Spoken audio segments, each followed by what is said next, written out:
Governments deny it. Militaries deny it. Even the mainstream media denies it. But they are here and they've been here for a very long time. The Mutual UFO Network has been on the front lines uncovering the truth since 1969. And now we're sharing that truth with you. Welcome to MUFON What's Up with your hosts, Katie Paige, Shane Hurd, and Tara Diulus. Exclusively on the KGRA Digital Broadcasting Network. Wondering what's up? So are we.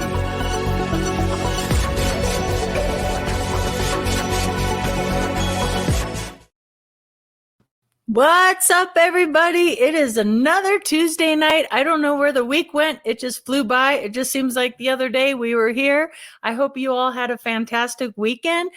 Just returned last night from the amazing Arizona boot camp that Phoenix MUFON and MUFON puts on. It's always a well-attended, fantastic event. And our guest tonight, Jonathan Dover, was out there, paranormal ranger, and we are going to be talking about what happened at the boot camp and so many other different things, high strangeness. So I'm so excited he was able to make time tonight to be here because I know he just traveled home today, so I'm sure he's a little tired, and I appreciate him being on here with us. We are MUFON What's Up Radio, brought to you by KGRADB.com. I hope you go to their website and check out all their great content. We are endorsed by MUFON, the Mutual UFO Network, always asking that all-important question, are we alone in the universe? I am your host, Katie Paige, the Colorado MUFON State Director. And like I said, we have a great show for you tonight. I'm really happy you all could be here tonight. And I hope you guys had a happy and safe Halloween as well. Let's go ahead and bring on our co-host. We have Tara Diulus. You can see Tara was there at the boot camp too, and you can see Tara also on Sky Tour live stream with Mark D'Antonio right here on KGRA. What's up, Tara? Hey, what's up, Katie? What's up, everyone? Hi. And let's bring in Shane Hurd. Yep. Shane Hurd is the Assistant State Director for Arizona MUFON and is on the ERT. Hey, Shane, and was out there at the boot camp. It's so great, the three of us hanging out. I think we have a picture of the three of us kind of chilling out there. So that was out there. Really fun. Yep, there we are. That was a blast. Three Stooges. It was really, it was a little hot. I mean, for November, it's like what out there, Needles Vista was like 85 degrees. No, I think it was more like 90 something. Oh, it was, no. Yeah, over 90. It was like 95, I think. Oh, my car said 95 Yeah. when we were leaving, so it was very warm in the desert. Very warm. And I'm always amazed at how quickly, boy, it just drops. Like, as soon as that sun goes down out there in the desert, you go from sweating hot, dying, dehydrating, you got to stay hydrated, to just like 2 jackets. I know. I had my big parka on with a head, it was freezing. It's the desert. Yeah, it's so Yeah, you get a 40-degree temperature swing in an hour. Yep. Yeah, Yep. Crazy stuff. Anyway, but it was a great time. And Tara, what do you have to kick us off tonight? Well, today's meme is for all you football fans out there. It's going strong. So this shows a ref and an alien on the field, and the ref is shouting, "Personal foul, vaporizing the receiver, first down." I can just see it. What I love about this, it looks like he has a spare tire, the alien. He ate an inner tube. Maybe the inside him or something. Who knows? But, That's funny. My God. Don't you feel like you want to do that on some of those plays, how they call them? Oh my goodness. Well, moving on. So I'm sure I'm not the first to mention, because I've been out to the stores, that the holidays are coming up. And with that in mind, Are they putting Christmas stuff out already? Oh my gosh, about a month ago. So I'm one of those people that like to wait till after Thanksgiving. Let's get through Thanksgiving and then do Christmas. But I get it. I don't Gotta get that stuff out soon. I have a quick question though. Do either one of you have a favorite football team? No comment. Oh, Arizona Cardinals. I have to go with them because I'm a hometown person. I live here, so you have to go with the team that you're near, right? Or You too, 'Cause I'm Shane? not- Are they doing well? Yeah. Because I know I don't follow Me football a too. lot, but I just know our Denver Broncos. I think they didn't start out so well. Yeah, I don't. I'm just like, oh. Anyway, all right. Sorry to interrupt you. Go ahead. Oh, it's all good. Oh, it's all good. Well, Cardinals are last place, so that Oh, tells all me right. things. Way to go. oh my gosh. Well, it's okay. What I had in mind about the holidays was the wrapping paper. You got to plan ahead if you're going to order that. So here's True. on Etsy, of course, all sorts of fun UFO and alien wrapping papers. And here you have alien and UFO invasion. Oh, that's So, cool. yeah, these are cool. This is dancing alien and some Christmas trees. And he's just out there. Yeah, I'm having a good time. This is a sci-fi theme in the form of like layered patches. And you have Mars and the space and aliens. It's really kind of fun. These are cool blue UFOs. It's kind of, I love the color. Mm-hmm. Yeah, that's cool. Here you have Sasquatch Santa and UFOs beaming down presents. Oh, man. Yep. Here's some reverse green alien heads. So that's kind of cool. Usually they're the green the other way. Yeah. Isn't that kind of cool? Here you have cool. This is the retro 80s UFOs and aliens. It's kind of pixelated there. That's kind of cool. I love that color. Oh, man, that's good too. Black UFO with the green alien drivers. And this Bigfoot alien and UFO paper can be, that can be dressed up for formal occasions as well. Wedding wrap. Yes, I think so. I do it. Okay. This is the Bob Lazar Sport Model Area 51 model paper. So nice. Cool little drawing. Yeah. Here we have a Santa, alien Santa. He's kind of cool. We need an alien Santa Christmas movie. I guess maybe that would be counterintuitive, but I like it. It's a good concept. Know. Why not? Oh, looking at the other really retro. Colorful UFO space paper. Yeah, that's kind of fun. And here's some funny alien with an astronaut.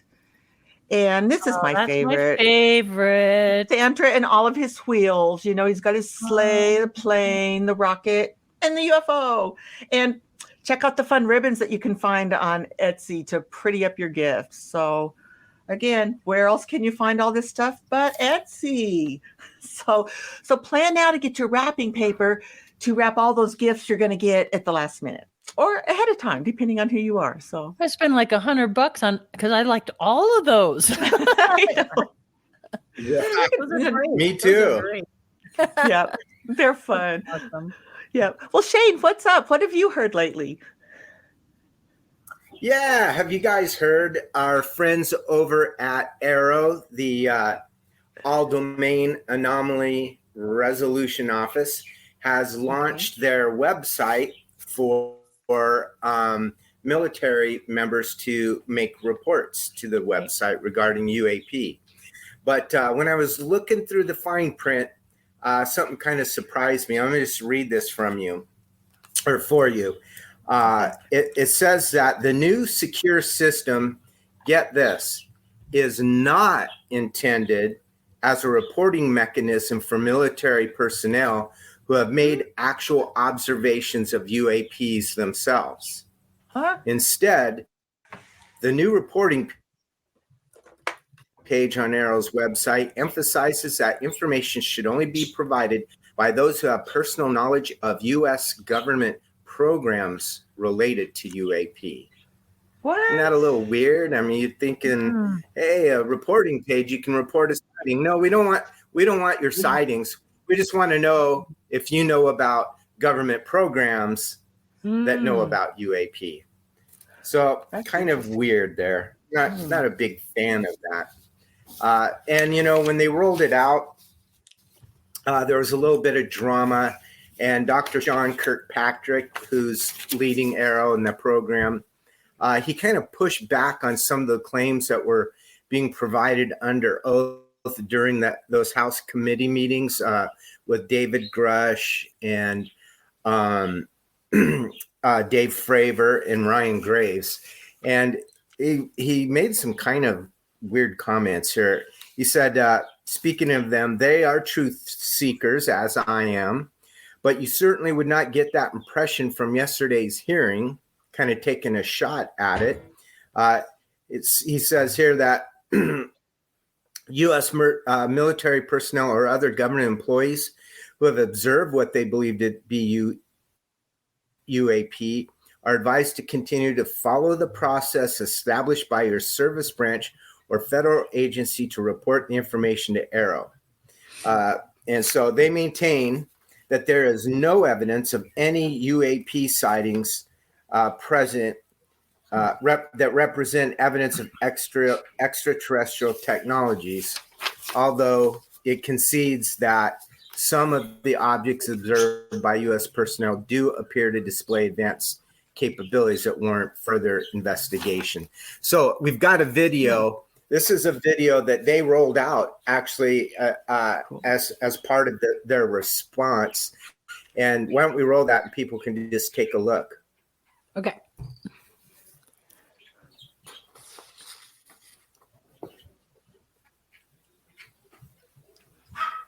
Oh.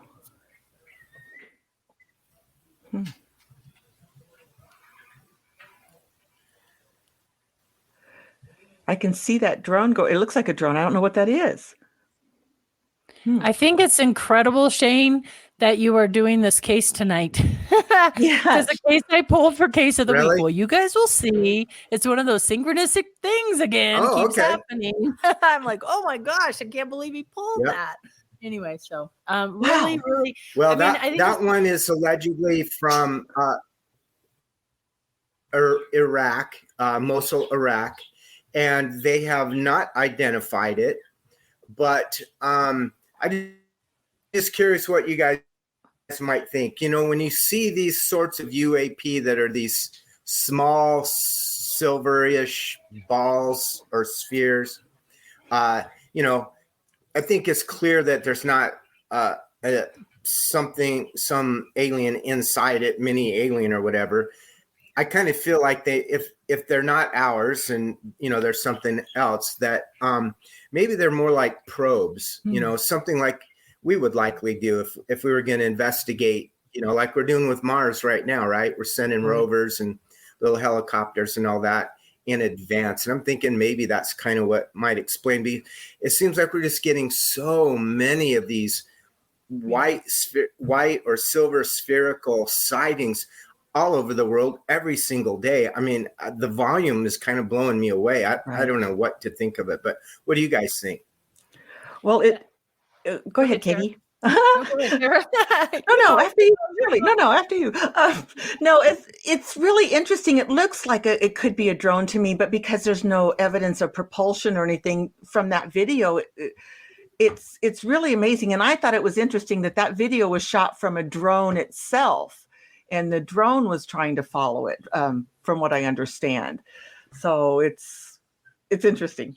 Katie, what do you have to say? I was just going to say, along with Shane, like the reports of these, just like I said, the report I'm going to do here in a little bit for Case of the Week are these silver balls. It also reminds me of Skinwalker Ranch, and Jonathan Dover can talk to us hopefully a little bit about, because I know they captured something like that on the series, if I remember correctly. So these sightings are on the rise, and you're right, Tara. They don't. I mean, it's a drone taking a picture of something that's anomalous. I think they're moving too fast, too steady.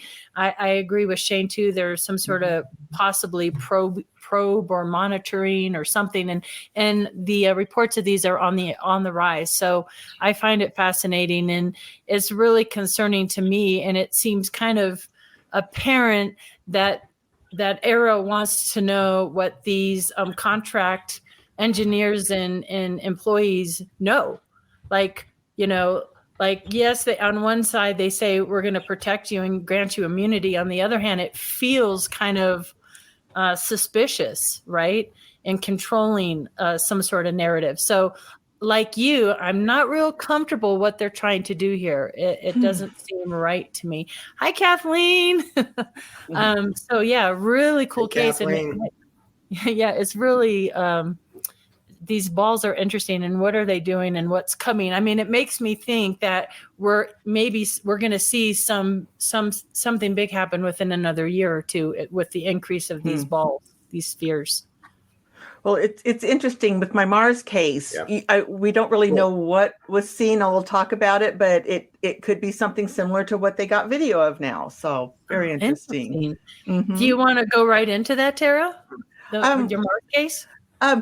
Sure, we could if you wanted. I think there's a little bit of lag in my video, so I apologize for that in advance, folks. But today's case, Mars case, occurred in the air on March 25th, 2004, around 8 p.m. between Des Moines, Iowa, and Omaha, Nebraska. And basically, a Northwest Airlines Airbus from Milwaukee, Wisconsin to LA radioed air traffic control and reported 2 flights of 2 unidentified aircraft. So that means a total of 4 aircraft. So the pilot said that the unidentified aircraft were about 15 miles in front of him, traveling in a westerly direction, the same general direction as the airline. And their average ground speed was 455 miles an hour. Here's the weather radar map of Omaha for the time of the sighting, and the dark spots there represent rain. So the pilot and crew had the unidentified aircraft in sight for about 15 minutes until they grew quite small and were no longer visible. So what's cool about this case is we have a selected transcription of the audio between the air traffic control and the Northwest flight crew. So at 18:59:38, Northwest flight crew, they're just say that they're curious, and they're looking at 12 o'clock.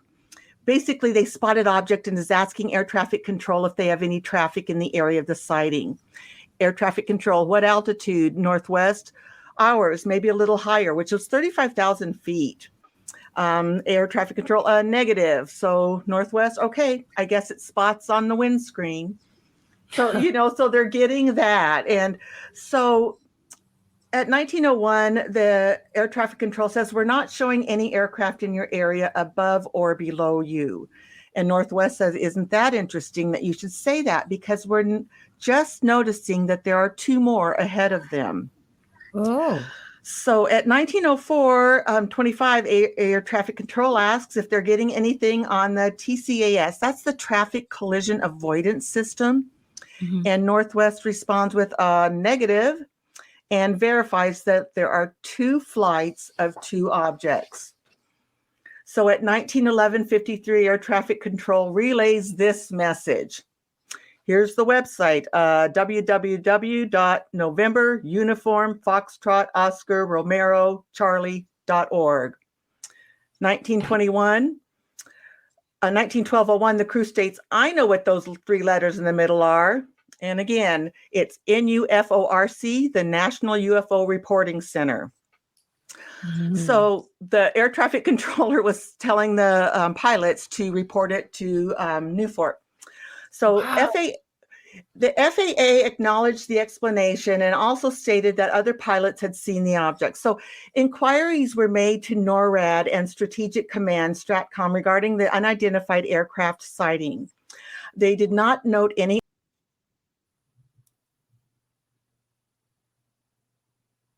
Uh-oh, we lost Tara.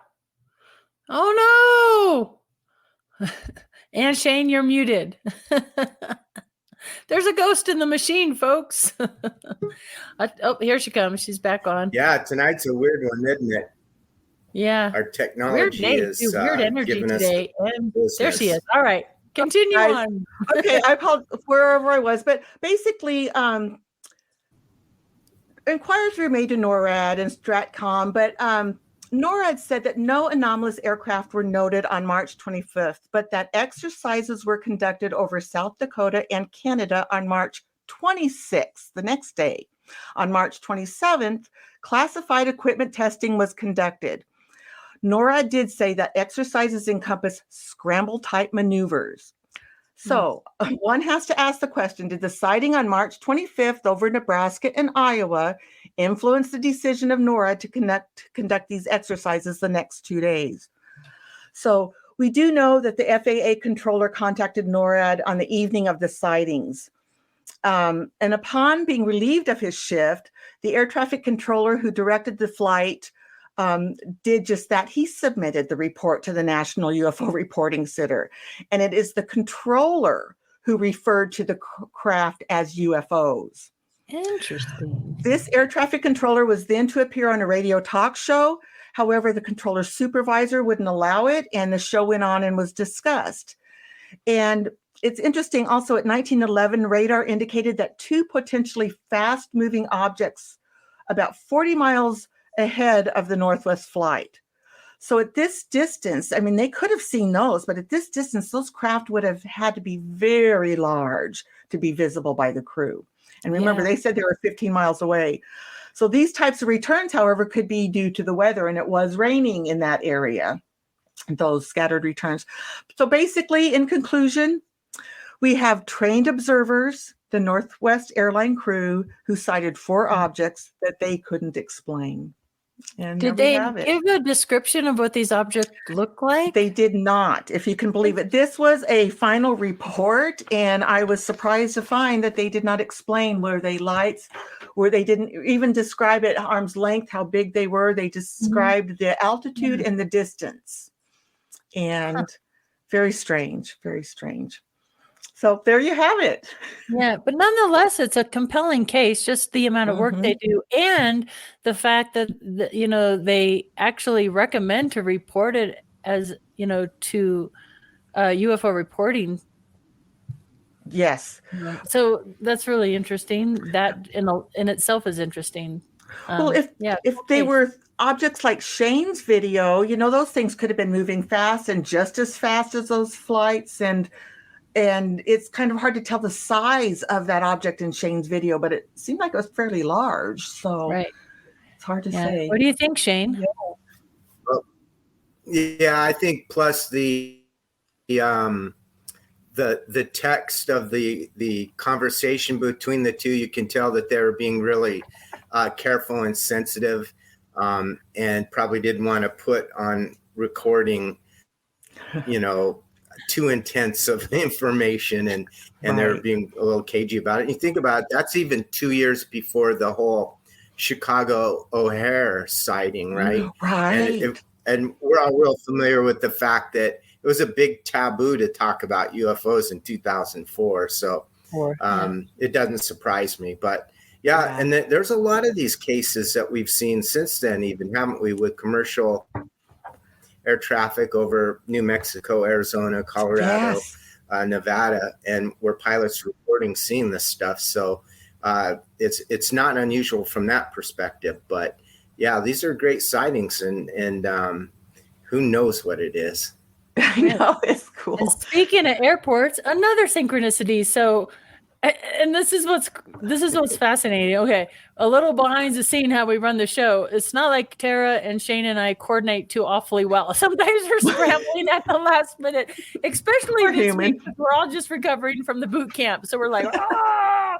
So it's really interesting that the three of us have unwittingly collaborated on these cases, because I'm going to roll right into case of the week that I pulled from CMS this week. It's quite lengthy, but you guys are going to just be amazed here. So it's kind of long, and I might need my glasses here because the font's not big enough. So me here, guys. All right. So this is case number 134831. It's a Category 2 case. It occurred October 16th, 2023, 4:00 p.m. out of Sarasota, Florida. Just recently. So this is a recent case. So this is from the witness right here. I was at Sarasota Bradenton International Airport waiting for my flight inside the terminal, and I saw the silver orb outside. Thought it was a balloon at first, but it didn't behave like one. It stayed at the same altitude the entire time. It was so steady in its flight, there was no way it could have been a Malar balloon that would have reflected light in that way. So here's the interesting thing. The wind that day was north-northwest at 16 miles an hour, but this was traveling southeast. Okay. So I'm going to show the first original video, and then I cropped it and slowed it, and then we're going to talk about what the FI concluded. So, Chanel, if you could please roll that first original video, please.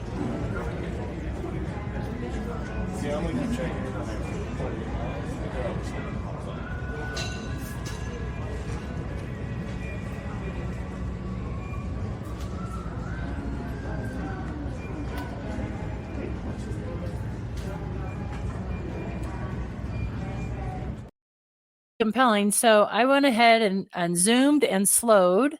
If we can run that second video, please.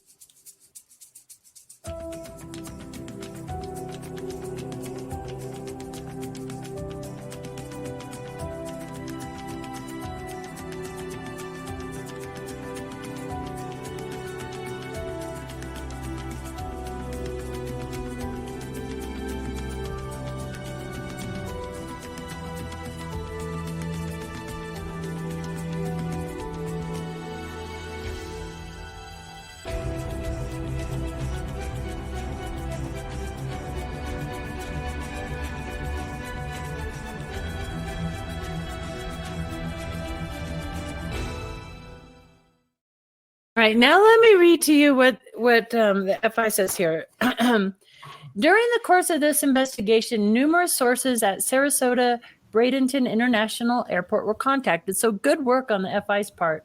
No reports of hazards, drones, emergencies, or complaints were received on the date of the reported sighting. 2 independent aviation entities based in SRQ were contacted as well. Neither entity had any observation to offer in relation to this event. The first anomaly that they noted was that of a fairly consistent protrusion visible on the object in the numerous frames of the video. And I saw that as well on the back. But it didn't tumble, it didn't turn, it didn't behave like a typical balloon. The second was the presence of a white halo or aura prominent around the edges of the object in question. The wind's effect on the object in comparison to the visible trees in the background of the video was made. Though the object shared visual characteristic of available Marlar balloons, its behavior in relation to the wind conditions presented as inconsistent with what could be considered typical. Further, it appeared to move as if being intelligently steered. A comparative analysis of balloons, drones, aircraft, and known objects was conducted, and other forensic applications were utilized as well. No instances of post-processing were discovered during that evaluation.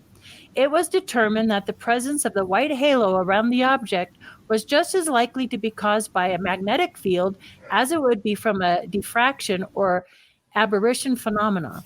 It was noted that the presence of non-physical visual magnetic field has been considered to be a requirement for a genuine UFO sighting. This case was closed as an unknown UAV. So what do you guys think? Think he got it right. That's unknown. That's pretty good video. Pretty crazy, actually. And doesn't it track with that everything else, like you're saying with the Mosul Iraq video? And then I've seen other of those. I had a case a couple years ago with that looks just like that as well. Some pretty good video. So yeah, that's I don't know what to say. You know, to say these are man-made, we have to say that there is an unknown form of propulsion, right? Yes. I mean, a round steel ball is nothing, right? We can recreate that. We see all that kind of stuff. But to perform like it does without the obvious thrust and lift required of all flying machines, whether they're jets or propellers or rotors or whatever, is still the aerodynamic principles of thrust and lift. And that certainly defies it. So, you know, to really identify these things, we need to figure out the propulsion, but who knows if we can ever do it. Right. My 2 cents. Yeah. Yeah. So Chanel said she can run the one from Iraq and the original one from this case back to back. Let's do that really quick, just so we compare in real time, and then we'll get Tara's comments on that. Cool. Yeah. There it goes. Here we go. All right. Let's see this. There it goes. That one's moving a little faster than ours, but not by much. It's about the same size, it appears to me, anyway. It's gliding so smoothly. Yeah, they are going pretty smooth. It's like I would love to see trajectory. it just stop. Let's stop and just turn 90 degrees. Now that would me.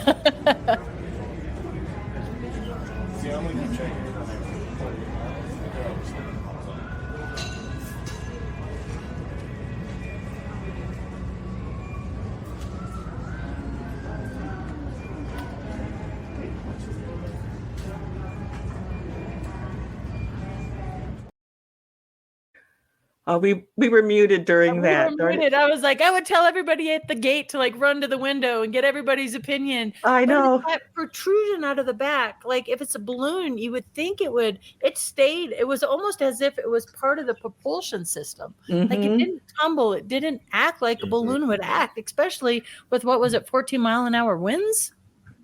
No, it had a mission. It was going somewhere. It's strange.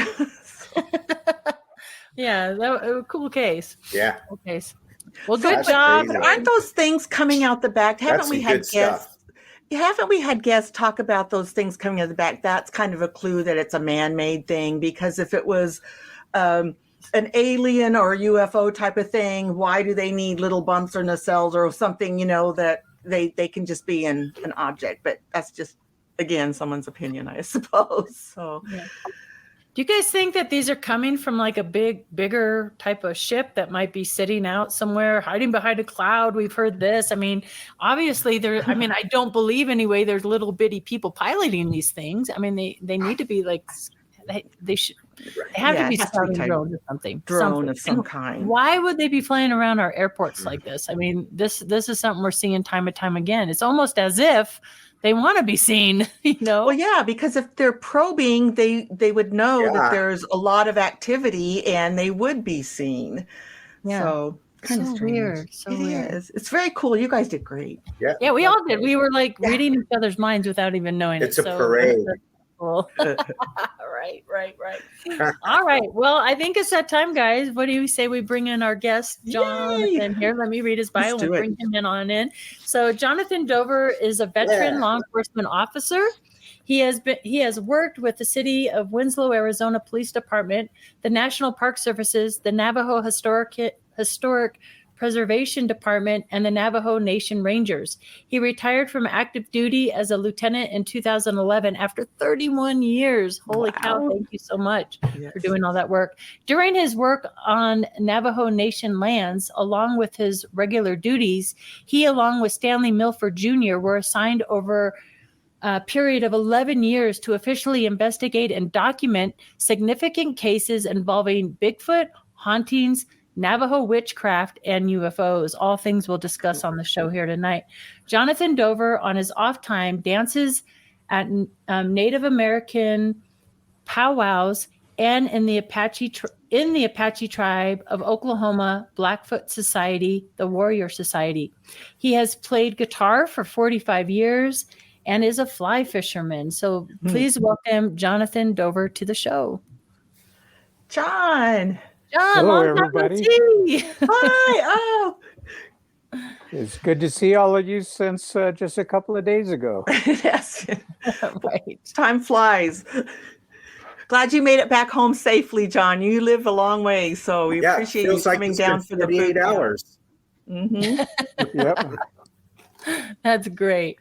I kind of want to start out. I mean, I have a question for you, and I've never asked you this before. All the times we've talked to one another, before your work that you did with the Navajo Police Department and those 11 years you spent looking at the different hauntings and witchcraft and Bigfoot and unusual things, did you have experience when you were younger, or did you have an interest in any of these things when you were a younger guy? Well, first of all, a minor correction. I was never a Navajo police officer. Okay. There are several different entities on the reservation.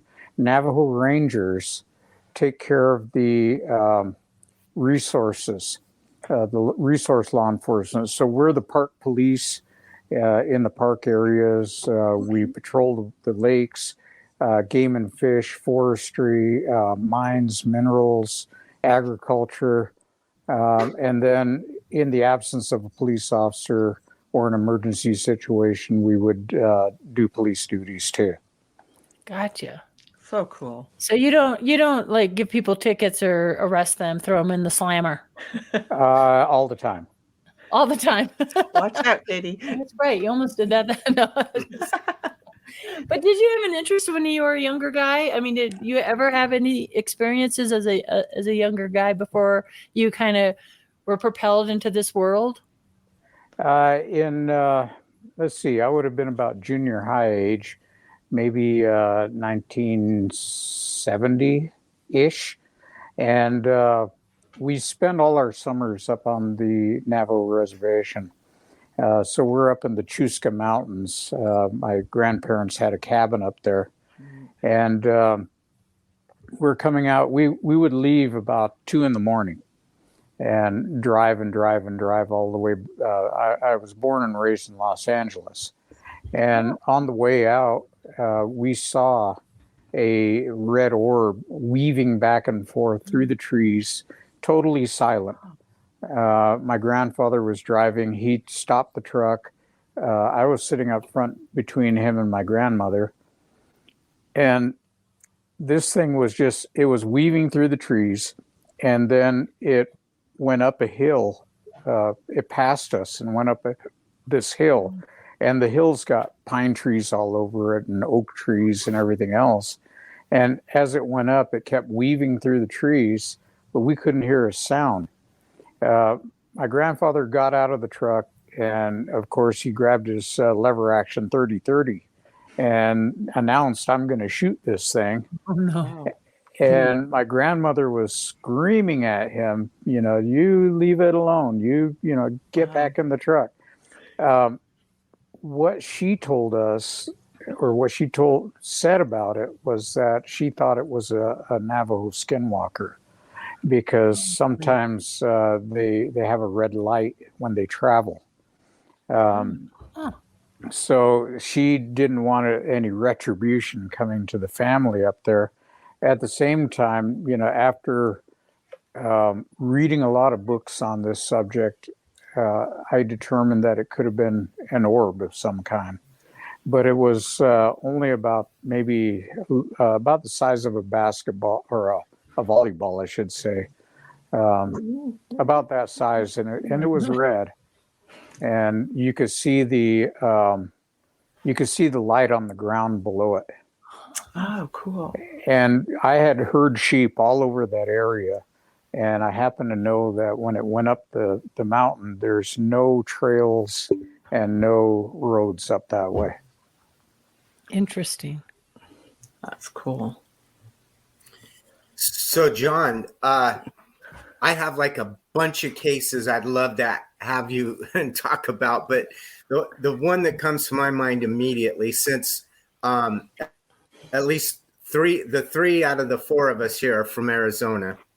And in March 13th, 1997, we know that the Phoenix Lights incident occurred, where thousands of people saw these craft fly over the state of Arizona, including the Metro Phoenix area of a couple million people. Yeah. But I was fascinated to find out from you that event was actually preceded by an event. Would you mind telling folks about that? Sure. On that particular night, my then brother-in-law comes running into the house, and he says, "Hey, this triangle-shaped craft just went over the top of the house. It was totally silent." And so, of course, we all go bombing outside into the yard, and on the horizon, we could see a string of lights, maybe 7 of them. And they were just merrily going along at a constant pace in a counterclockwise direction along the horizon, circling our town. As it was starting to get dark, people were coming out of their houses. They shut their lights off on their front porches. They brought lawn furniture out. And everybody just sat out and watched this light show for like 30 or 40 minutes. These things just kept circling. I live in a place called Loop, Leupp. Now, it's 50 miles northeast of Flagstaff. So I understood that these lights were seen from the north end of Flagstaff, on the other side of the mountain there. They were seen in Cameron and Gray Mountain. They were seen in Tuba City, from a distance. They were also seen from Second Mesa, which is north of us. and they were seen in Delcon and Winslow, which is all these towns that surround our town. Like I said, they were silent. And the interesting thing about these lights is the first one would change color. It would start out maybe as orange, and it would turn red, and then it would turn green. It just kept changing color very slowly. And the next one in line would change color after the first one did to the same color. And the next and the next kind of like follow the leader. At one point, the first one would start to fluoresce like a bright white flare. And then the next one would follow suit. The next one would follow suit. And so we just thought maybe it's a UFO training flight. And you know, they're teaching them how to operate their craft or something. We don't know. So this is the day before. This is the day before. Wow. So we watched them, and I actually had a video camera. That You're going to ask. And I was shooting high 8 video, and I was narrating it, and I had it on a fluid head tripod, and I just kept talking as they were going around and explaining what I was seeing and which direction, and you know what the weather was like, what the wind was like. Even at the end, there was a fixed wing single prop aircraft going over the top, maybe about 3,000 feet up, and you could hear the soft purr of the engine of that fixed wing. But these things, they didn't have any sound. At the end, they all kind of drifted off and went to the west and ended up somewhere probably over the Grand Canyon area. I got on the phone and I called the county sheriff's department. And I had, being a law enforcement officer, I had the non-emergency number, and I spoke to one of the dispatchers. And I asked them, I says, do you have any officers up on the north end of Flagstaff that can verify something for me? And the dispatcher says, we don't have anybody up there. What do you need? And back then, you didn't talk about UFOs. You didn't talk about any of this stuff because people would say you're crazy. Yeah. So I just said, never mind. And, you know, hung up the phone. And this is when we had landline phones. Yeah. So unfortunately, several days, maybe a week later, I was contacted by somebody named Greg from, he lived in, I'm trying to think of the name of that place now. It's just east of Gallup. There's a pretty large town over there between Gallup and Grants, New Mexico. And he said, I'm a UFO investigator, and I understand you've got video. I'd like to use it and do a scientific analysis. And back in those days, you're just trying to be helpful. I can't do anything with it. You know, I'm sure not going to call attention to myself. And so I said, sure, here you go. And well, he wasn't a man in black because he was wearing, we call them wife beater white T-shirts. Oh, you know, the sleeveless ones.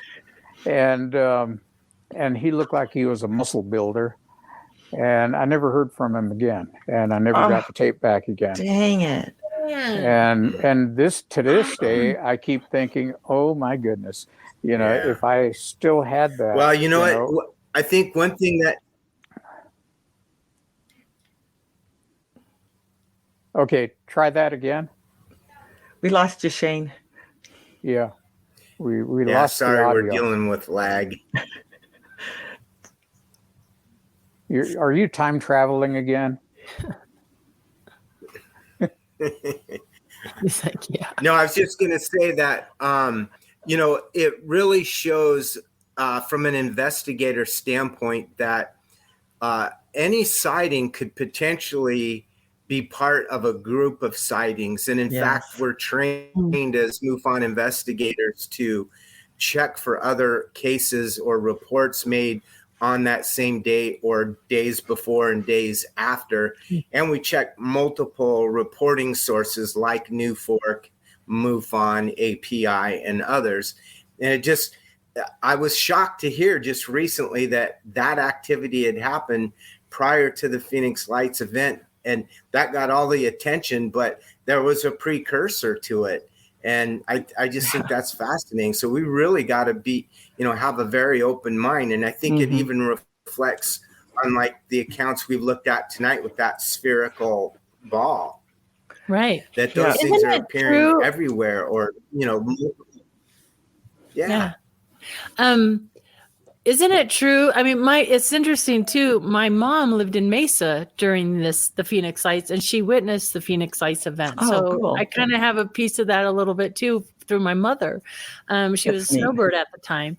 But isn't it true, Jonathan? And maybe you guys know, that it wasn't just in Phoenix where the Phoenix Lights were seen. Didn't they track it in other states as well, Jonathan?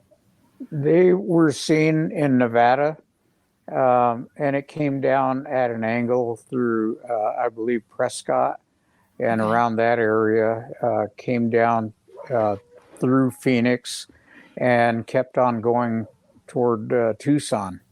And people that were on the interstate, I talked to one girl that was a witness, and she said that they pulled over on the 10 between Tucson and Phoenix. She says all the vehicles pulled over and everybody stood outside their cars and watched. And after it went over, they said nobody asked each other, did you just see what I saw? She says everybody just quietly got back in their cars and drove on. Oh my gosh.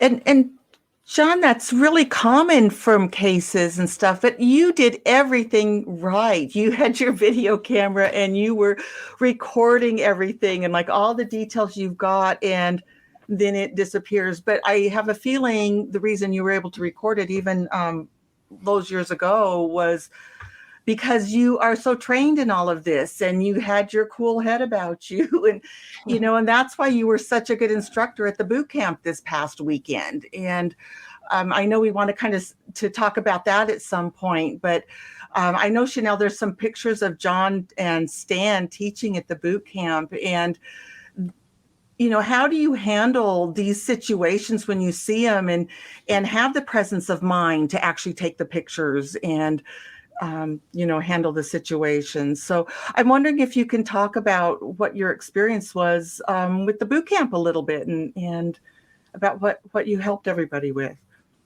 Well, we helped out with the evidence collection portion. And as law enforcement officers, we look at evidence. Evidence speaks for itself. It doesn't make misleading statements. It doesn't obscure the truth. It can't. It's just there. And so we stress that evidence collection is your number one goal. Right. Then you talk to your witnesses and you see if the witness statements line up with what you've seen as evidence. And that's because witnesses are sometimes not the most reliable. They will interpret something, especially based on their background. And so if they're very religious in nature, they might have seen a demon or an angel. Right. If Native Americans, they've had a lot of sightings and, all down through the ages. And they call them star people or holy ones. And we've actually asked people on the reservation that have had numerous sightings. And we say, have you ever thought about reporting it to MUFON? And they look at us like we're crazy. And they say, but if we report it, a whole bunch of people will come up here. And then the gods won't come back again. and we don't want that because they have a long history of the holy people coming to them from the stars and imparting knowledge.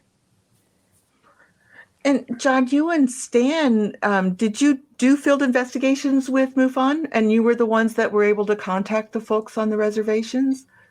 Well, we did a few investigations in conjunction with MUFON. Mm-hmm. We also did investigations with Bigelow Aerospace Research and many other organizations, not just involving UFOs, but we did investigations of Bigfoot organizations. We worked with medicine men when it came to the skinwalker phenomenon. And with hauntings, we had to find people that were adept at investigating those kind of cases, including medicine men and including religious folks that were able to try to do some exorcisms to get rid of phenomenon that was happening in buildings. Right. So, Jonathan, we have about maybe a little less than 6 minutes before we take our break at the top of the hour. But do you believe and I want to talk to you more after the break, too, about how our perspectives and our beliefs interplay with the phenomenon in general. But do you believe like the Sasquatch encounters and the hauntings and the UFOs, do you think they're connected? And if so, how might that be? Well, I've been trained at the Federal Law Enforcement Training Center in Glencoe, Georgia, as a criminal investigator. And so I'm certified to do that. We, like I said, we look at all these things. We're looking for causative effect. How, beyond just reporting that something happened, why is it happening? How is it happening? And we made a determination back in 2009 that all these phenomenon can be linked by looking at this idea of dimensions.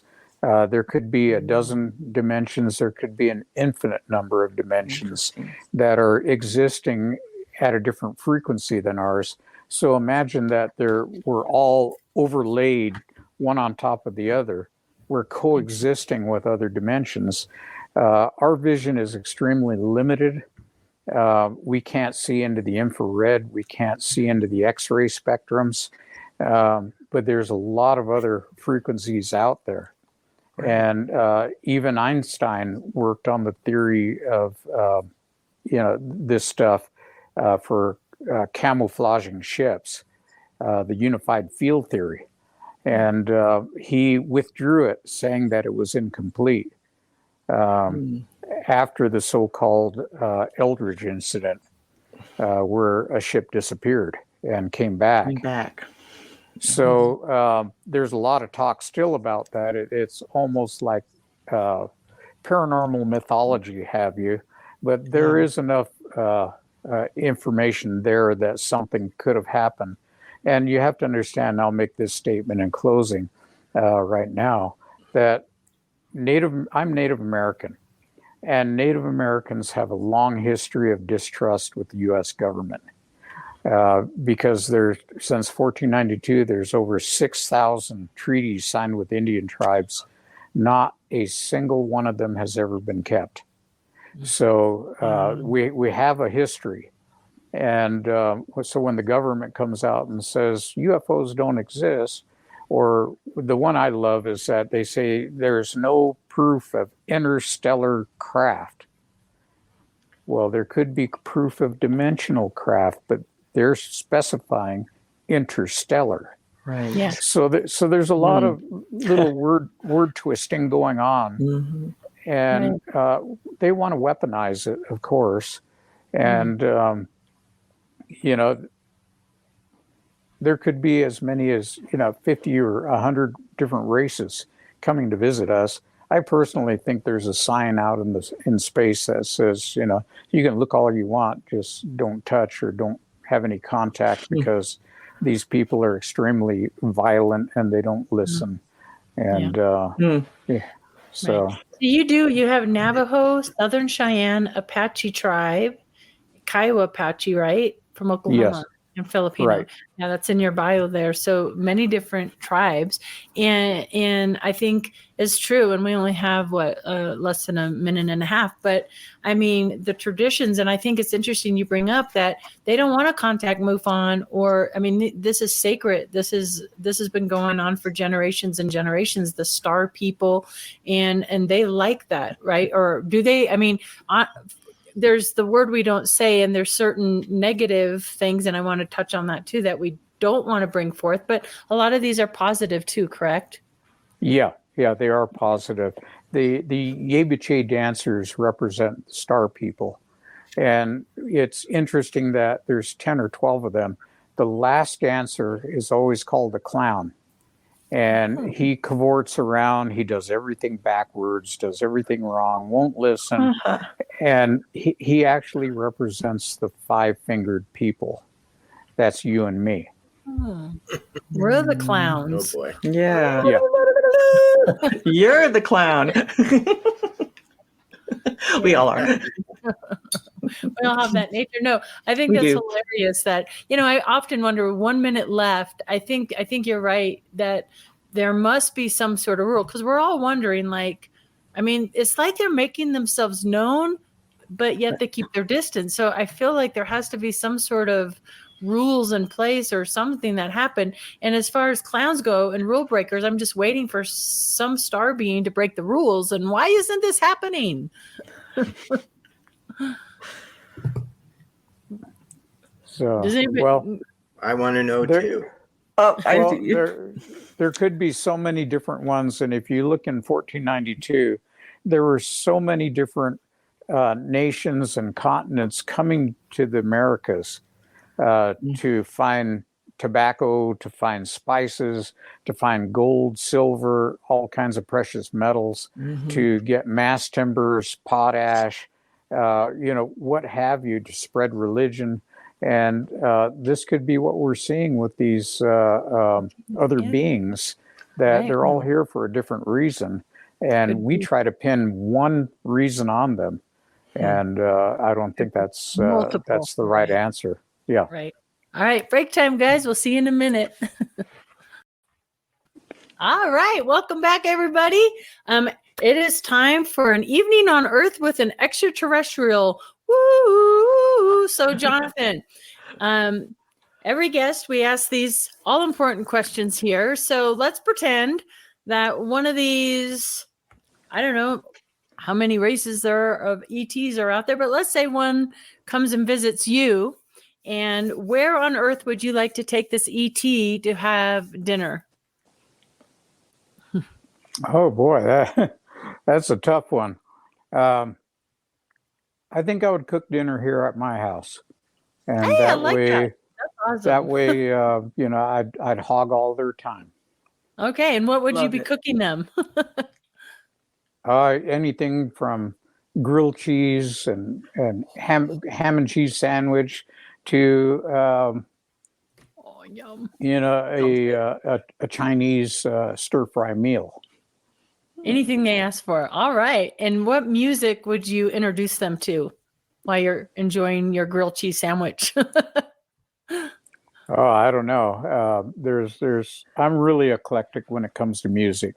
So it could be anything from K-pop and C-pop all the way to Def Leppard, John Philip Sousa music to old 60s, 70s. Could be electronica. Wow,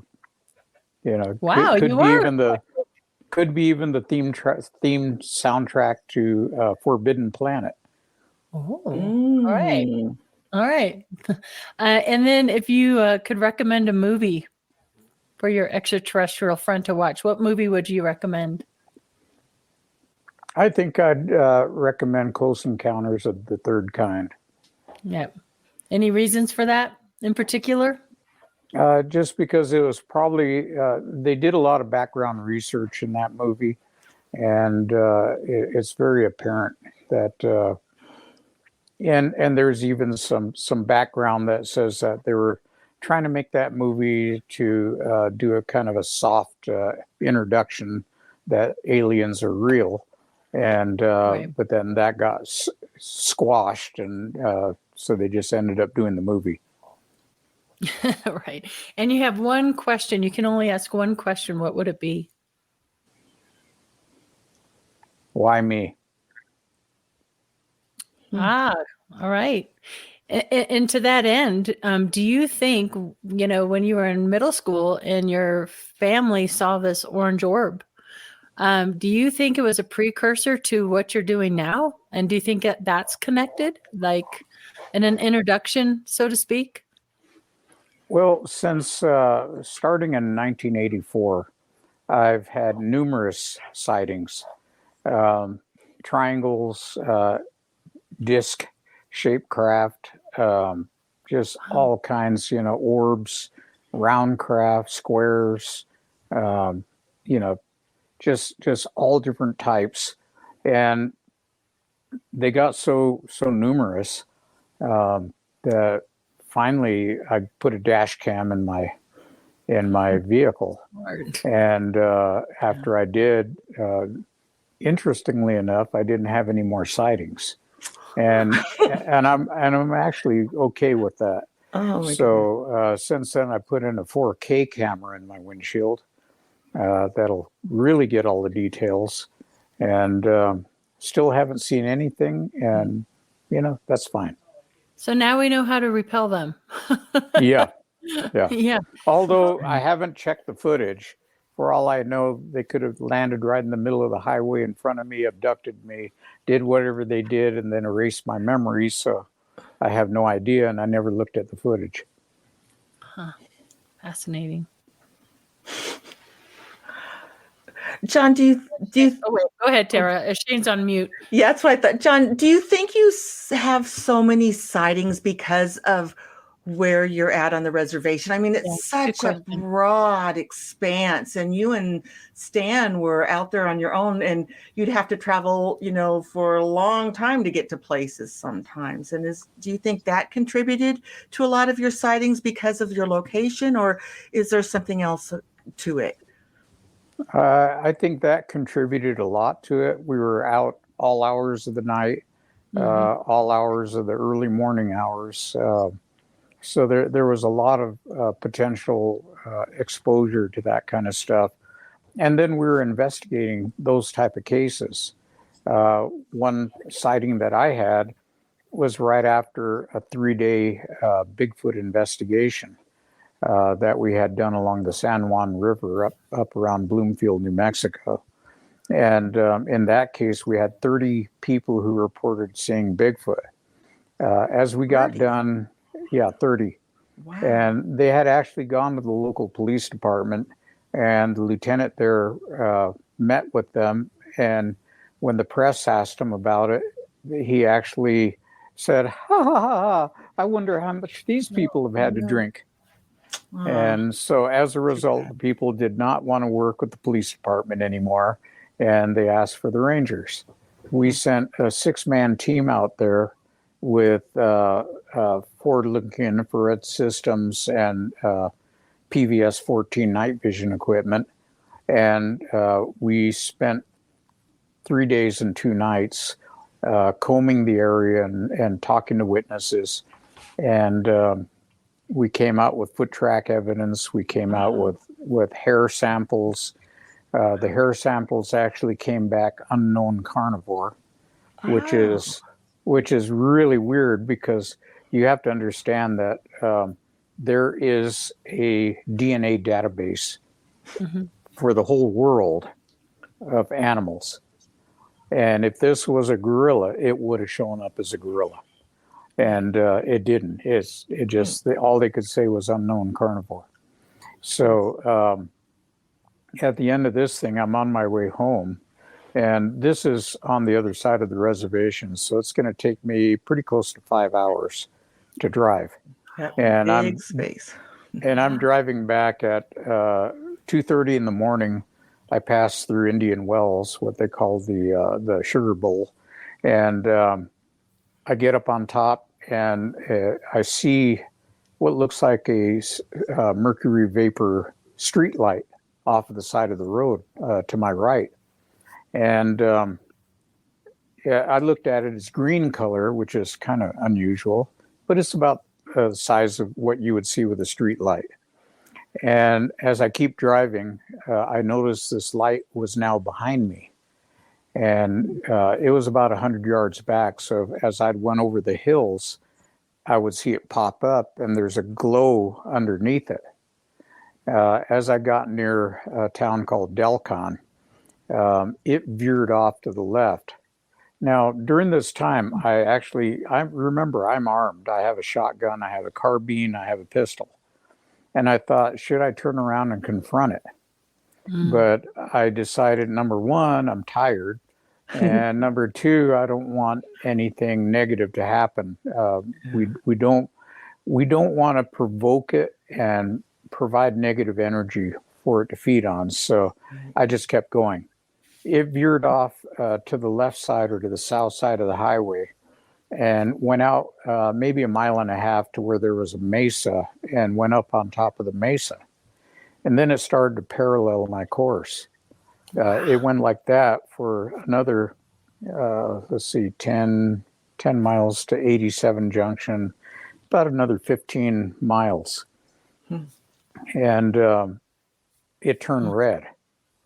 So it went from green to red, and I started getting a kind of an uneasy feeling that maybe it didn't, and maybe it's just the idea that it was red.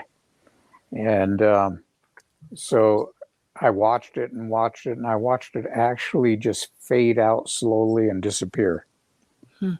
So maybe it's reasons for the different colors, green, red. Do you have any theories on that? No idea. No idea at all. But that was the only time I felt kind of uneasy about something, just because I knew it was following me, and it was interested in whatever I was doing. I had its attention. There were no other vehicles on the road. And, you don't like to put yourself in dangerous situations. And you don't know what they're going to do. So it was very strange to me. Now I've seen other craft. I saw a huge cigar-shaped one, and I was only maybe 100 yards away from it. And if it had stopped and landed, I would have walked up to it and knocked on the door and asked it for a ride. Can you tell us a little bit more about that? I mean, that's compelling. Well, I was with I guess she's my ex-wife now, and 1984, we're coming back from Winslow in the middle of the night. We lived out on the reservation just off of what they call it Buffalo Range Road. We're near where the Twin Arrows Casino is now located. Oh. And we're going north on a dirt road. It's really rocky. You have to go slow. And as we got out toward the railroad tracks, maybe about 6 miles from the highway, I see a huge cigar-shaped craft. And all it has, you can see the silhouette, over the top, and it has a light, from the top, from the front shining down, very collimated beam. And it's only going about 15 miles, 20 miles an hour. And you could hear this really, really heavy machinery, just this rum, rum, rum, rum. And it was loud. And now we lived by the railroad tracks out there for a lot of years. And I can tell you, I know what diesel locomotives sound like with the ATF or what do they call that? Santa Fe and Burlington Northern. And they have a very distinctive sound that you recognize, because after you get used to it, you can sleep through it. So I stopped the car, turned off the engine, got out of the door. I did a Mulder thing. I looked at my watch and noted what time it was in case I lost any time. I don't know how that works, but that's what Mulder did on the X-Files. And I stood there watching it. and it was heading toward Flagstaff to the west, and it just went along like nothing's bothering it, and it was probably about 300 feet long, and then the wife is screaming at me, "Get in the car! Get in the car! Get in the car!" And finally, I did. After it went out of sight, and we got back to the house. We didn't have any electricity or running water out there, and as we get to the house, she saw a shooting star go over the top, and she screamed, "They're coming back!" and she ran into the house. And I was kind of chuckling to myself because I knew it was a shooting star. Years later, I asked her, I says, "Do you remember that thing?" And she actually looked me dead in the eye and she says, "It never happened." So, she was scared or something. She was terrified or traumatized. Yeah. And me, like I said, I wanted to ride. It affects us all differently. It's amazing. Go ahead, Shane. I know you had some. We'll wait for your latency.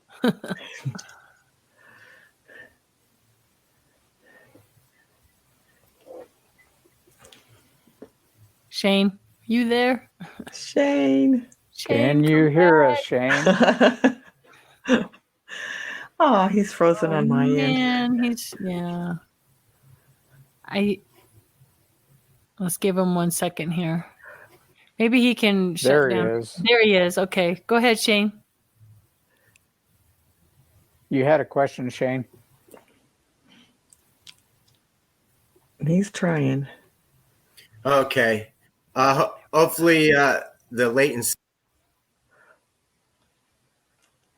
It's something with the night, I think. Yep, it's buffering. I know the whole day has been sort of kind of goofy like this. What is going on? At least we're all in good company.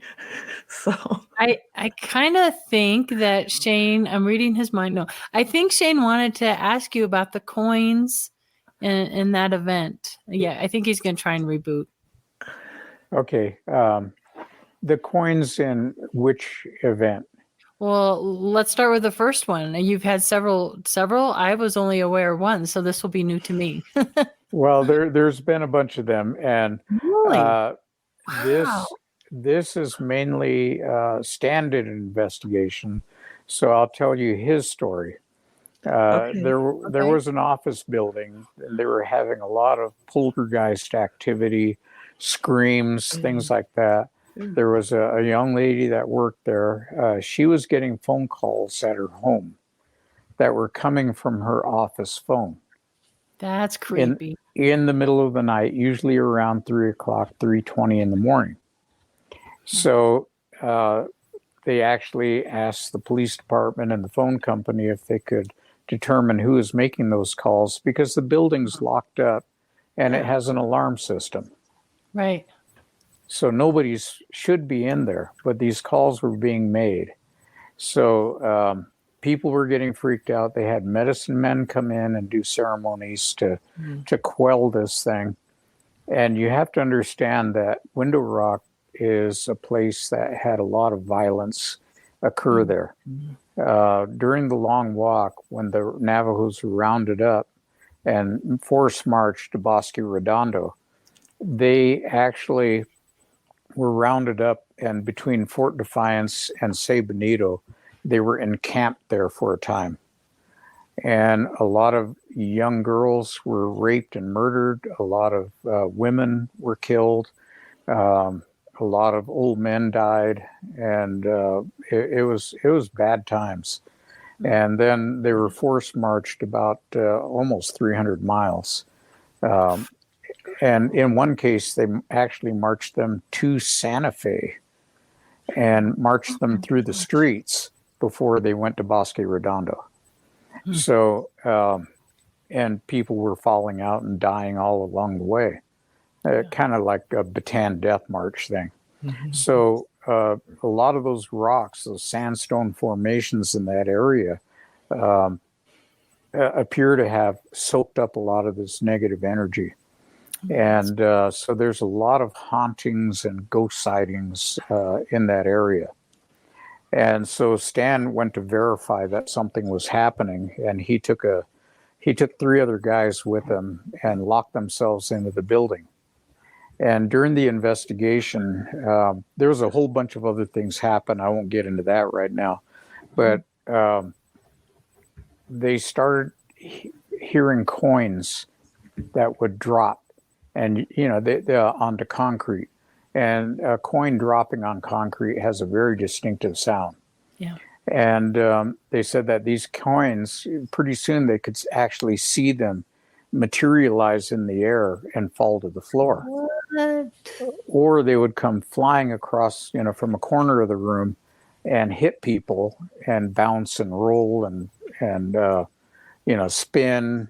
And over 2 nights during this investigation, they call this an apport, APPORT. And over 2 nights, 65 of these coins apported. And they bounced, they rolled. I remember Stan called me up in the middle of the night on the first night and says, "I've got all these coins falling. What do I do?" And I told him, he probably drove him nuts. I said, "If you're going to investigate it properly, each coin needs to be marked, photographed with a rule on the side. You had to measure from 2 separate walls in the room to verify its location on a grid coordinate system. And each one needs to be picked up, bagged and tagged, date and time." And he had to do that. Did they have anything in common, the coins, like date, size? Were the same type of coin? What were the coins? I mean, they were U.S. coins. They were quarters, dimes, nickels, and pennies. 14 of them were wheat cent pennies because we looked at them. The rest of them were just, run of the mill.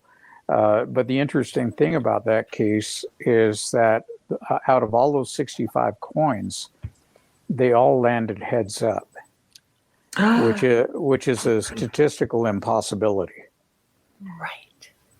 And after Almost Stan, a subliminal message.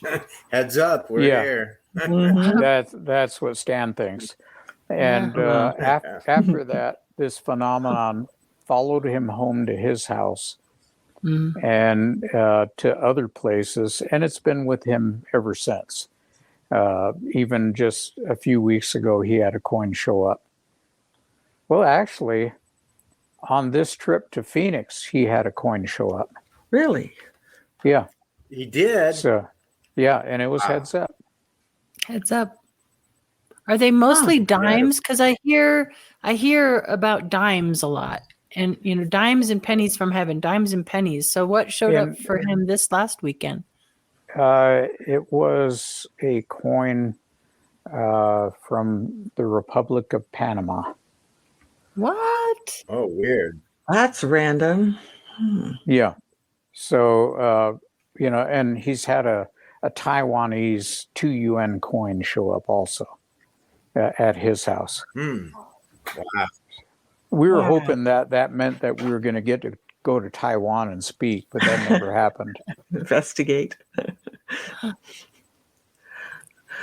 John, I have a question then. So it is. So this is paranormal activity. And so you and Stan now are the Paranormal Rangers. Can you talk a little bit about what that means and what you guys are up to these days? Well, we could not use the term that we were Navajo Rangers. And just for everybody's information, somehow we keep getting referred to as the Arizona Rangers. The Arizona Rangers are a volunteer posse formation in, I believe, Maricopa County. Yeah, sounds right. And we are not posse. and we're not volunteers. we were voluntold to do this stuff. So we are Navajo Rangers. Our jurisdiction went into 4 states: Colorado, Utah, Arizona, and New Mexico. We were federal law enforcement officers and tribal officers. So that goes a long way past being, Arizona Rangers. For me, I had over 4,000 hours of training. So, I just want to clear that up for everybody. Thank you. So yeah, this stuff has happened all through our careers. We were assigned to these cases, and some of these things just seem to attach to us. And it doesn't bother us too much, except for cases involving the Navajo skinwalkers. We have to be very, very careful about those. And Right. and yeah, go ahead. I say, can we talk a little bit about that? The Four Corners area, you bring up Colorado, Utah, all that.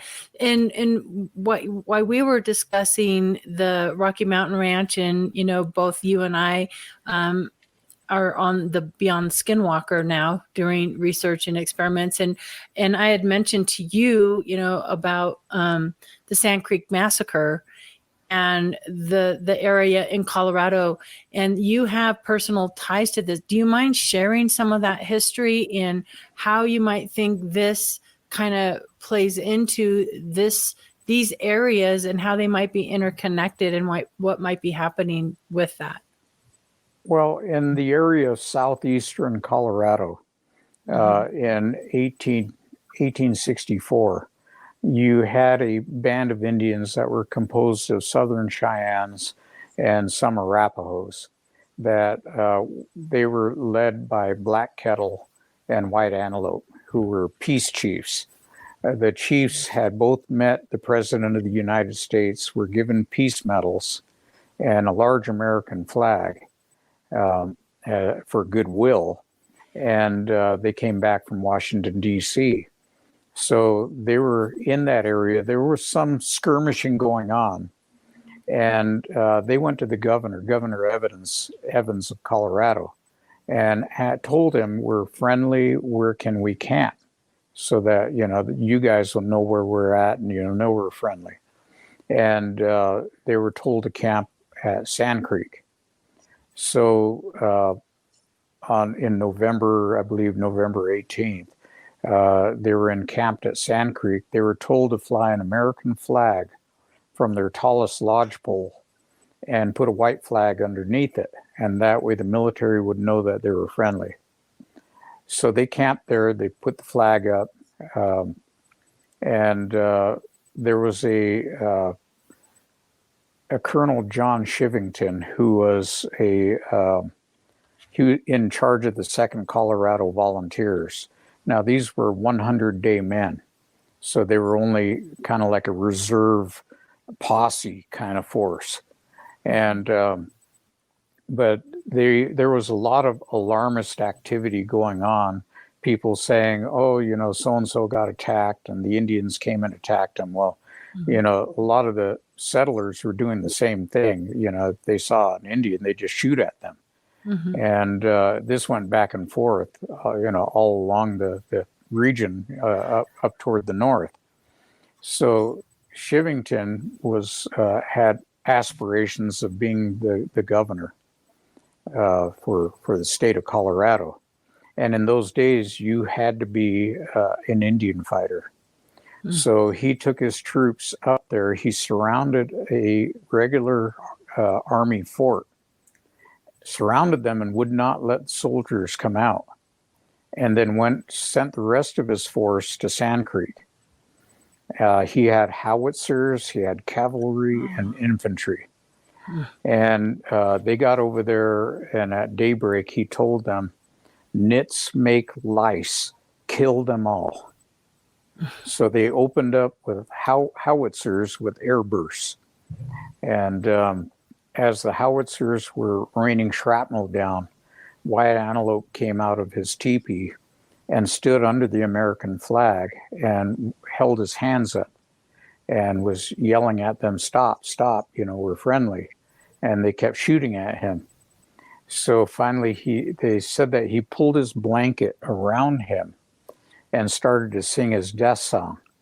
And his death song was "Only the Earth and Sky Last Forever."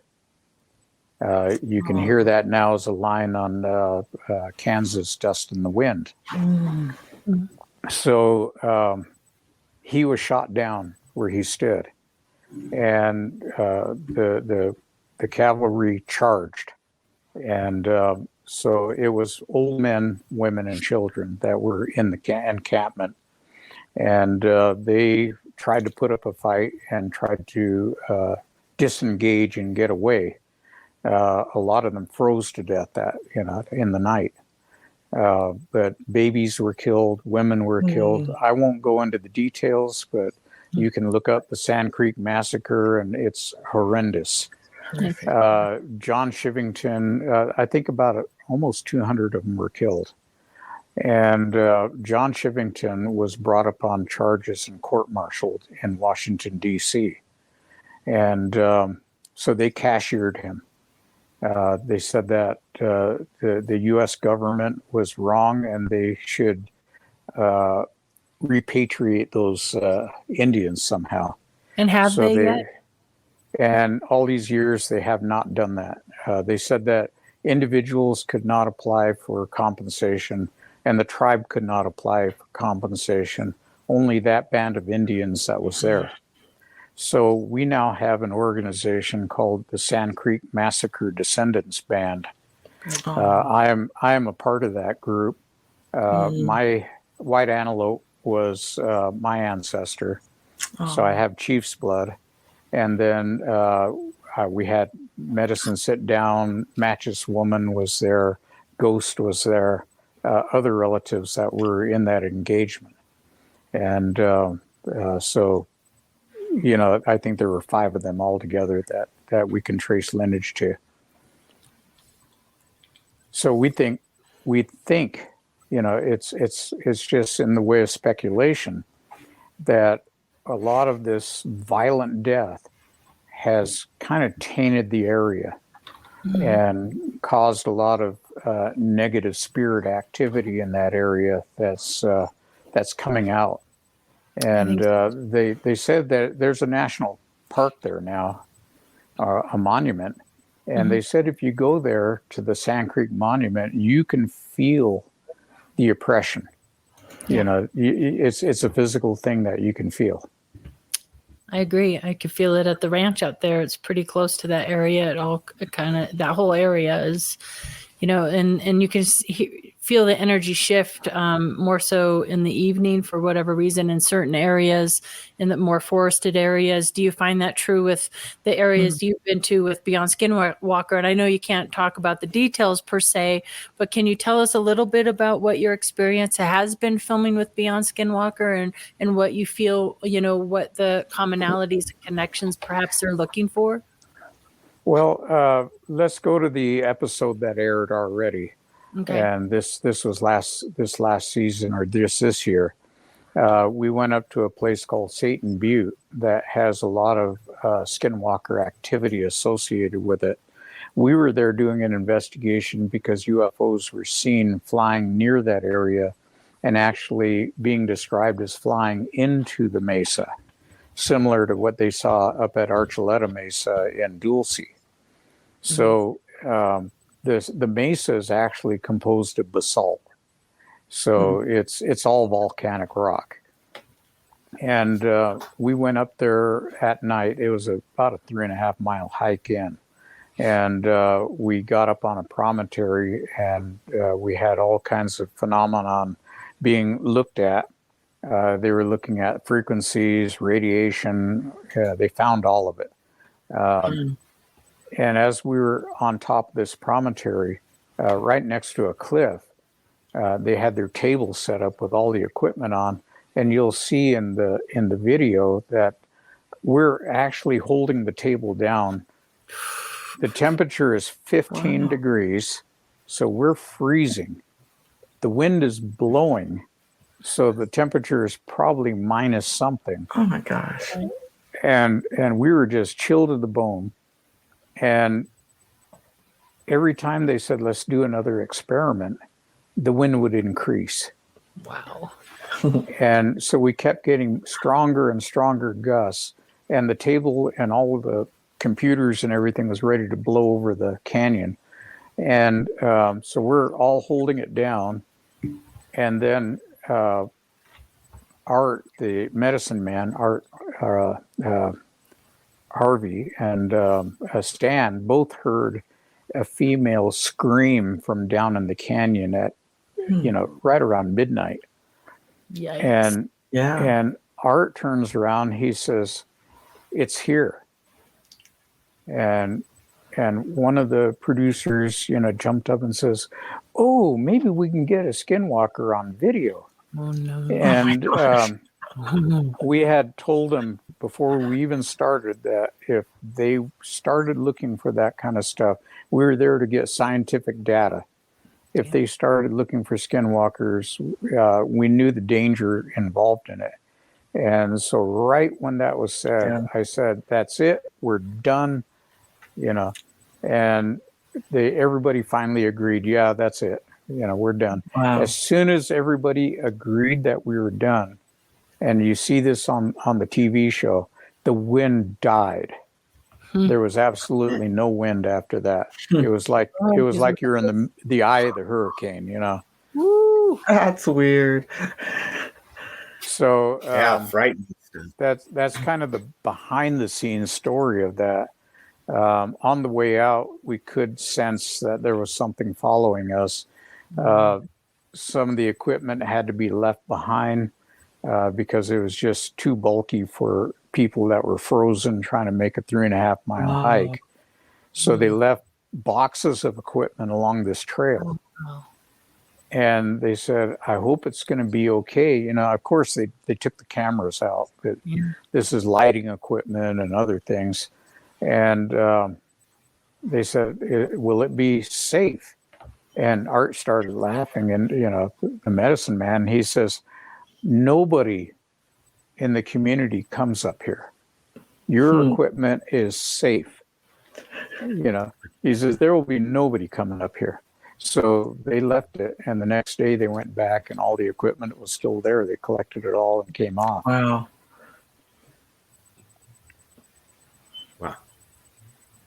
So that's my story, and I'm sticking to it. Shane, did you have a question? John, yeah. Here in Arizona, there's a lot of, Native American culture and art. And one of the things that's real prominent in Arizona are Kachina dolls. I think half the homes in Scottsdale probably have one. But I understand that they represent something more than just simply art. Could you kind of touch on that? Yeah, the Kachina dolls were originally carved to give to children to show them what the Hopi deities look like. These were deities that came to them to impart knowledge. So these are star people. Now, what we're starting to suspect is that the ancient Native Americans knew how to access these dimensional gates. And I think there's just a whole range of gates out there. Well, they knew how to use this ancient technology through chanting and singing and prayer and vibration, frequency, and energy. And if you had, these Hopi, these ancient Hopi, we think that they were able to access these gates and travel to other dimensions. And if you had, say, 1,000 years to investigate an infinite number of other dimensions, believe it or not, they have 250 to 350 separate Kachinas. Wow. And like I said, they represent gods. They're not art. It's a lot of. That brings me to an interesting question. When you do your powwow dances and you're drumming and you're dancing, have you ever experienced anything like increasing or the activity rising during these ceremonies? These ceremonies with the drum is considered sacred. Mm-hmm. The arena is considered sacred. A pregnant woman will not be allowed to come into the arena, because by doing so, she's offering her unborn child to the gods. Oh. And so there's a lot of rules that are associated with the arena. Mm-hmm. I won't get into all of those, but there's a whole idea of things that, rules that you have to obey. And so those areas are considered sacred.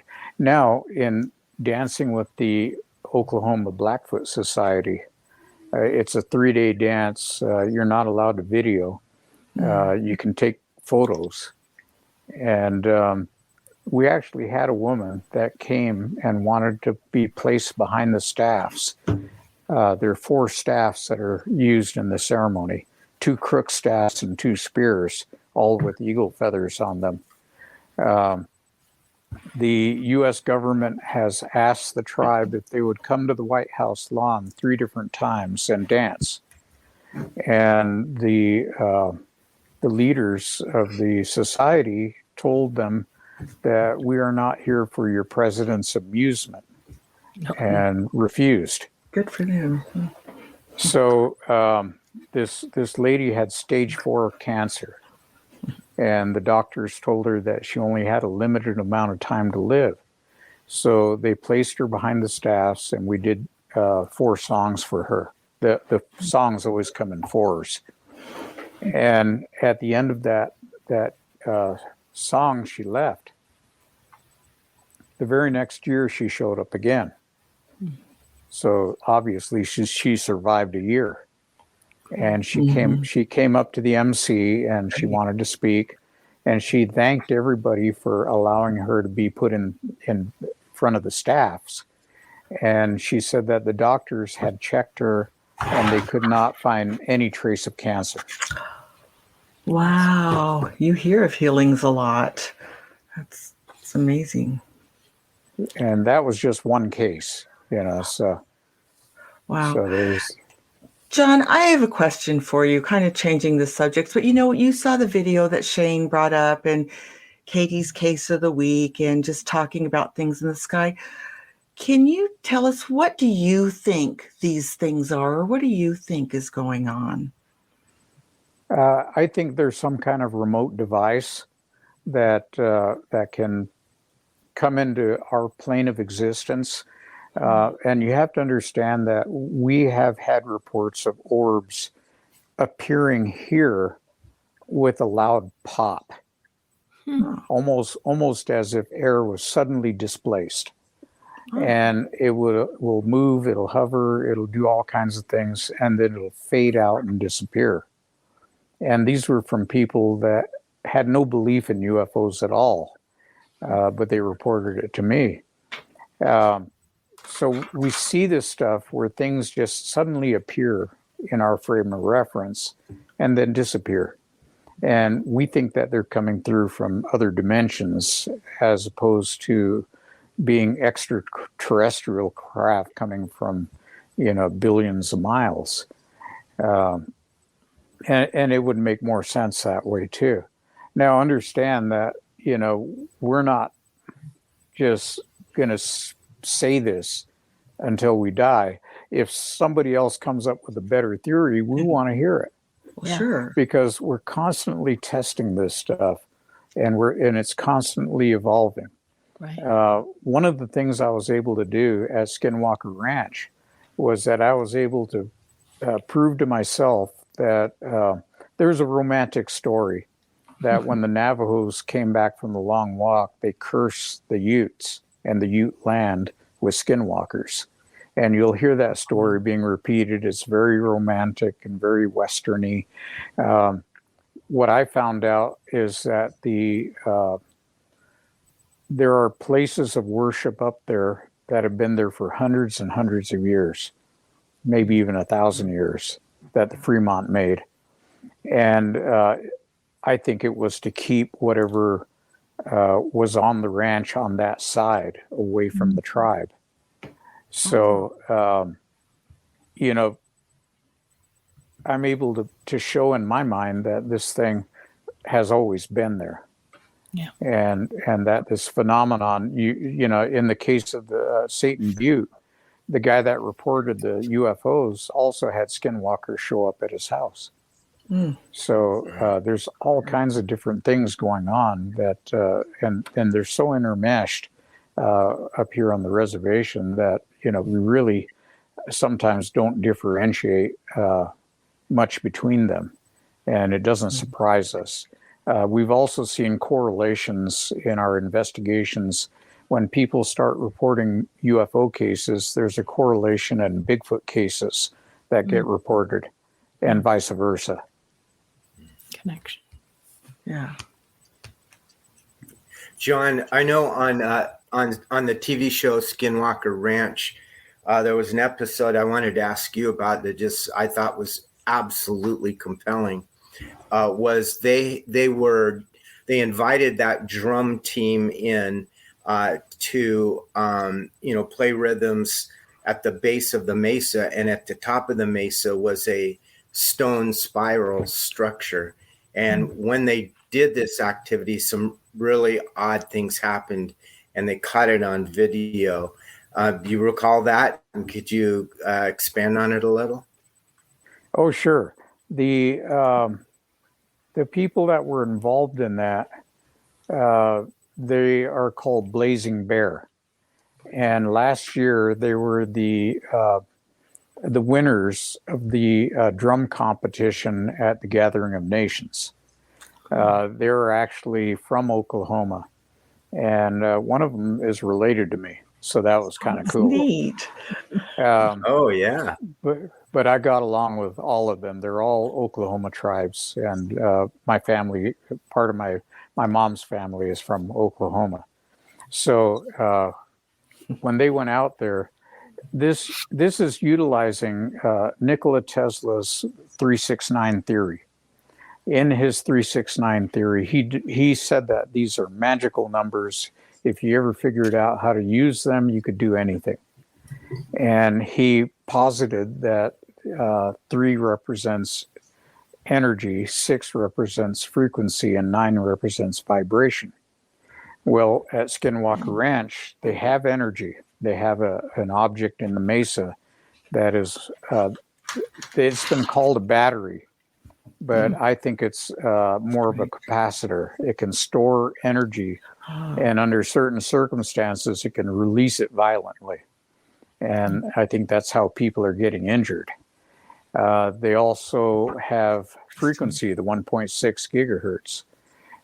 What they didn't have was the vibration.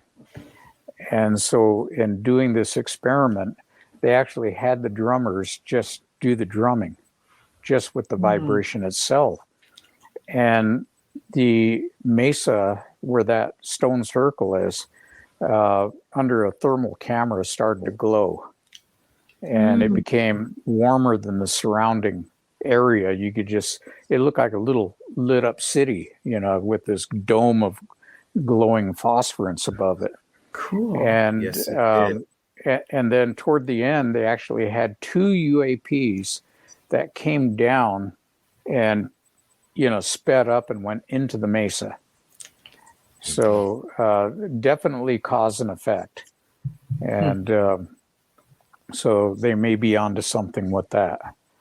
But, do you think some of these areas like Skinwalker and other, you know, beyond Skinwalker locations, do you think there could be UFO craft or technologies or something hidden underground? And if so, do you think these are waiting dormant underground until some sort of time when maybe they'll come up and be revealed? What do you think's going on there? Well, we're talking about underground energy. Yeah. And these could be ley lines that are providing some kind of network of energy. They could be, let's see, thermal energy, underground thermal energy that's coming to the surface. In some areas, like around Gallup and on the reservation, there are areas that have coal seams. And due to tectonic motion and you have fuel, all you need is oxygen and a source of heat, and you can set them on fire underground. And they burn. Look at Pennsylvania. They've got a whole town that had to be evacuated because they've got a coal mine that's on fire. Right. So you have, all you have to have is energy of some sort. Some of it could be radiation coming from, there were radioactive logs out here that were being collected by the government for the nuclear program. And so they were strip mining and making uranium tailings pits and taking this material out. And I had to patrol a lot of that area. So there's a lot going on that can provide energy. And so I think the key there is that it doesn't necessarily have to be a buried spaceship. It can be any type of energy that can be amplified to the point where it can be useful. And if you have the 1.6 gigahertz frequency and you have the vibration, and it brings me to a point that I didn't mention. Remember, I was saying that these ancient peoples had this technology, ancient technology, to access these gates. This is my theory right now. When the Spanish came in the 1600s, they immediately set about to kill the religious leadership of the tribes. And they destroyed the kivas in the case of the Pueblos and built a Catholic church on top.